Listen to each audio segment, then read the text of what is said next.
if all the devils are chained during the month of Ramadan, how come people continue to commit sins?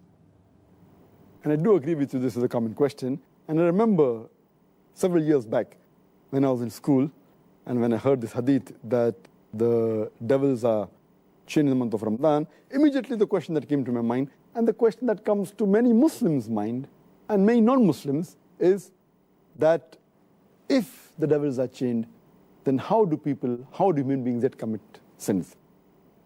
This question is based on the hadith of Muhammad sallallahu alaihi wasallam, which I mentioned earlier, a Sahih hadith of Musnad Ahmad, volume number 2, page number 230, hadith number 7148, which is also repeated in Sunan Nisa'i, chapter number 5, hadith number 2106, where the beloved Prophet said that, O ye people, the blessed month of Ramadan is approaching.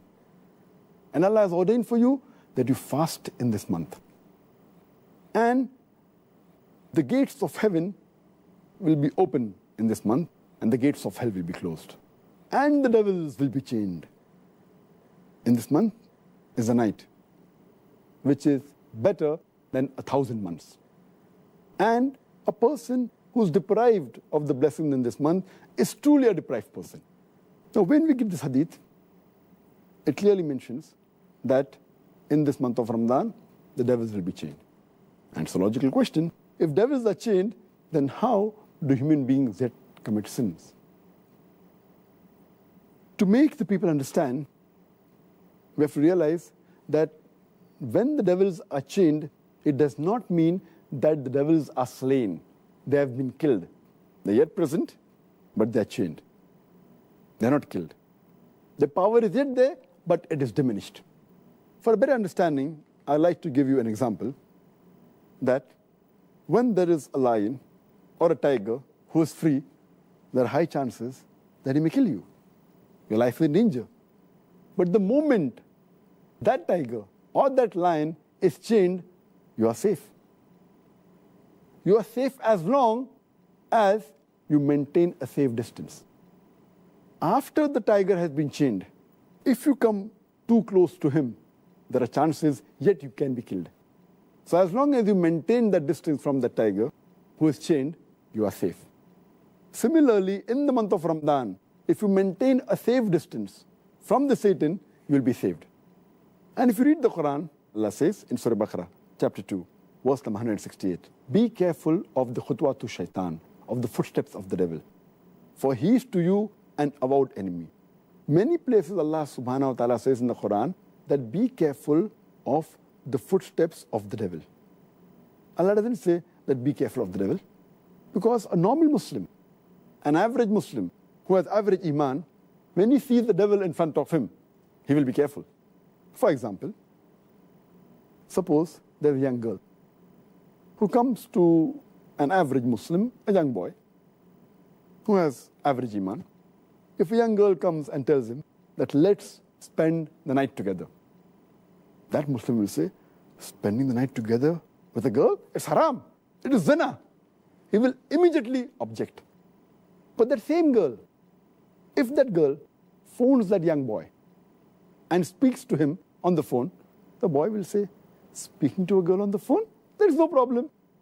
So he speaks to the girl for a few times on the phone for a few minutes. Later on, the girl says, let's go and have some snacks in McDonald's on Kentucky Fried Chicken. Having snacks for a few minutes, for half an hour, with a girl in McDonald's, no problem.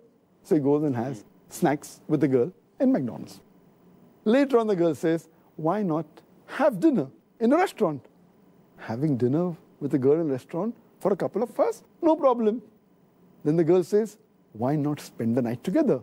And then the boy says, spending the night together with a girl, no problem. So this is khutwatu shaitan, footsteps of the devil. This is not mentioned in the Quran, this is just my own example. So what Allah warns us is that be careful of the khutwatu shaitan, the footsteps of the devil. If the devil comes directly in front of an average Muslim who has iman, he will abstain. He will run away from it. But the khutwatu shaitan are the things which are dangerous. So, what we have to realize, when the devil is chained, his footsteps are restricted. So many of the sins are prevented. But if we go close to him, then the chances that we'll be overtaken by the devil and commit a sin are very high.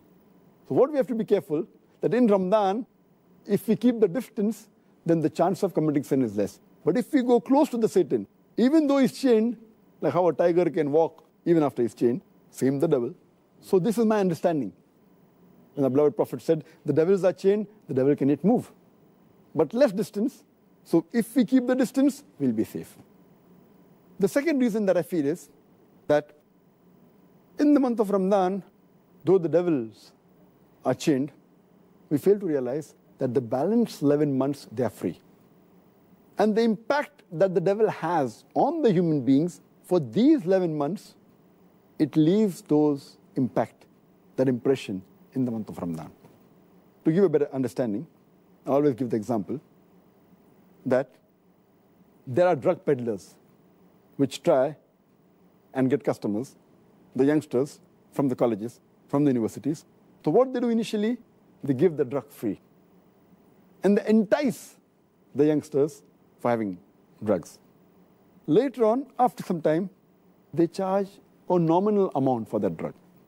Later on, they charge an exorbitant amount. But by the time the youngster is already hooked on to the drug.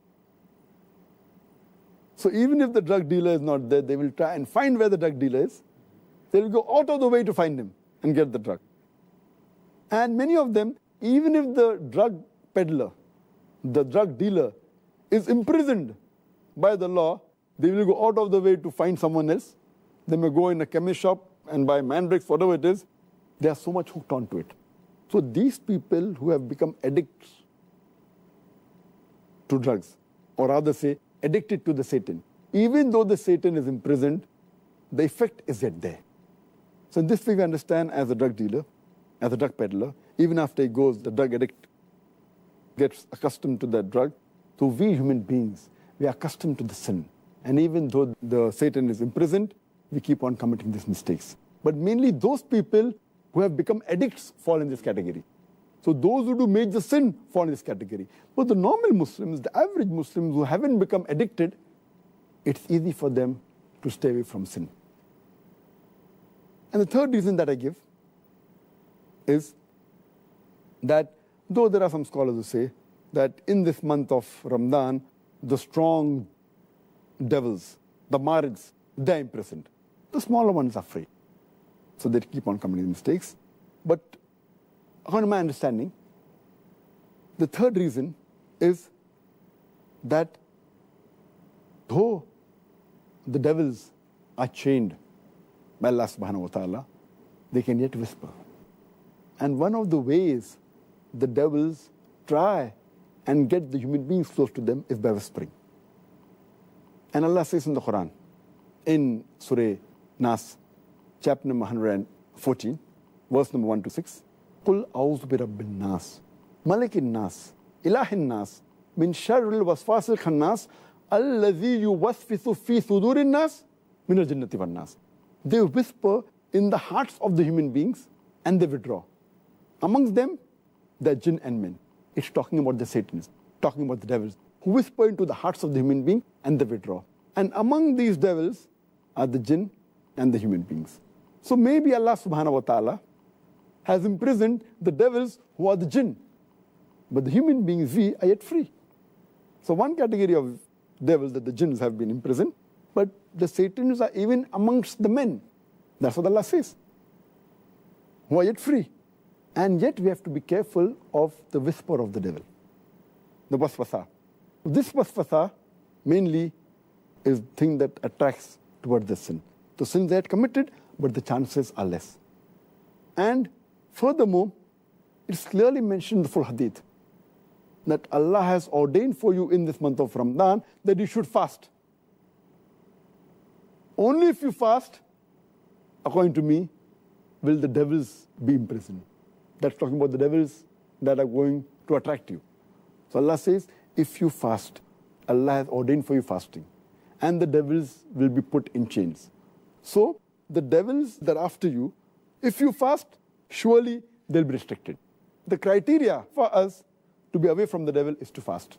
If you fast with the proper niyyah, seeking the reward of Allah subhanahu wa ta'ala, surely the devil will not be able to entice you.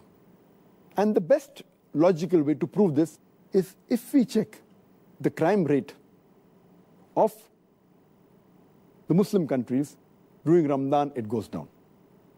But if you check the crime rate of the non-Muslim countries in Ramadan, it is the same.